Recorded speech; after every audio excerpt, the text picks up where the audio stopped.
హరే కృష్ణ. ఇప్పుడు అర్జునుడికి ఊర్వశి శాపం పెట్టి వెళ్ళిపోతుందనమాట. ఆ రాత్రి గడిచిపోతుంది. తర్వాత ఇంద్రుడొస్తాడు ఉదయాన్నే. ఇంద్రుడు వచ్చి కొడుకుని చూసి చాలా మురిసిపోతాడు.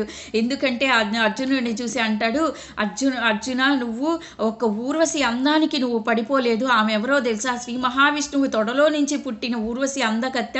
ఈ భూప్రపంచంలో అంత అందమైన అమ్మాయికి నువ్వు పడిపోలేదు కాబట్టి నీ యొక్క తపోదీక్ష, కార్యసిద్ధి, నువ్వొక్క వైభవం నాకు బాగా నచ్చింది. నీలో ఒక్క హరిభక్తి కూడా నాకు నచ్చింది. ఎందుకంటే అంత అందమైన అమ్మాయికి నువ్వు పడలేదు. నీ యొక్క కార్యసిద్ధి కోసం వచ్చానన్నావు కదా, నాకు చాలా బాగా నచ్చింది. శ్రీకృష్ణ పరమాత్మ భూభారహరణాన్ని తగ్గించడానికి భూమి మీద అవతరించాడు.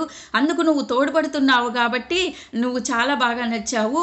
ఊర్వశి శాపం నీకు వరంగా మారుతుంది నాయన, తల్లితో సమానమని చెప్పావు కదా. ఎందుకంటే విరాట రాజ్యంలో వీళ్ళు అజ్ఞాతవాసం చేయాలి సంవత్సరం పాటు. అప్పుడు అందరూ మారువేషంలో వెళ్ళాలి. కానీ అర్జునుడు తేజస్సు ఎలాంటిది అనుకున్నా, రుద్రుడి యొక్క తత్వాన్ని పొందాడు కదా అర్జునుడు. ఆయన తత్వాన్ని పొందినప్పుడు ఆయన తేజస్సు బాగా గ్లో ఉంటుంది అనమాట, ఎవరైనా గుర్తుపడతారు. అందుకని ఈ ఊర్వశి శాపం నీకు పనిచేస్తుంది. నువ్వు ఈ తేజస్సు ఎలా కాపాడుకుంటావు? నువ్వు మసి పూసుకున్నా కానీ నీ తేజస్సు ఉంటుంది నీకు. అందుకే ఊర్వశి నపూంసకుడని శాపం పెట్టిందిగా, అది నీకు వరంగా మారుతుంది అని ఇంద్రుడు చెప్తాడనమాట.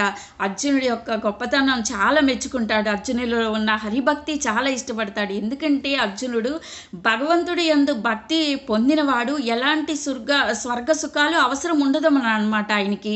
ఎందుకంటే ఆయనలో శ్రీకృష్ణ పరమాత్మ ఉన్నాడు. శ్రీమద్ రమా రమణ అని శ్రీకృష్ణుడిని అంటారనమాట. ఎందుకంటే ఆయన సచ్చిదానంద స్వరూపుడు. భక్తుడు భగవంతుడి యందు భక్తిని పొందాడనుకో, ఇంకా భూప్రపంచంలో ఎలాంటి సుఖాలు అనుభవించడానికి ఇష్టపడరు అనమాట. అదే అర్జునుడు చేశాడు.